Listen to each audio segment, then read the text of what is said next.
Rajani, I కింద foundation బాగా థిక్గా అప్లై చేసావా? ఎప్పుడు కూడా మనం కన్సిలర్, కలర్ కరెక్టర్ అప్లై చేసిన తర్వాత కూడా మనకి రింకిల్స్ కనుక లాక్ అవ్వట్లేదు అనుకుంటే కనుక మన లిక్విడ్ కన్సిలర్ తీసుకోవాలన్నమాట. ఓపెన్ ఐస్ తీసుకుని మనం ఈ డైరెక్షన్లో అప్లై చేసుకోవాలి. లిక్విడ్ కన్సిలర్ని అప్లై చేసిన తర్వాత బ్లెండింగ్ అంటే బ్లెండర్తోనే బ్లెండ్ చేసావా?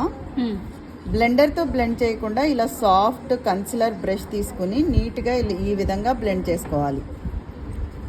ఓకే, అలా అయితేనే మీకు ఈ బాగా హెవీగా ఉన్న ఐ కింద రింకిల్స్ కూడా క్లోజ్ అవుతాయి. లేదు అని అంటే కనుక మీకు ఈ విధంగా బాగా బయటికి విజిబుల్ అయిపోయి కనిపించేస్తాయి అన్నమాట.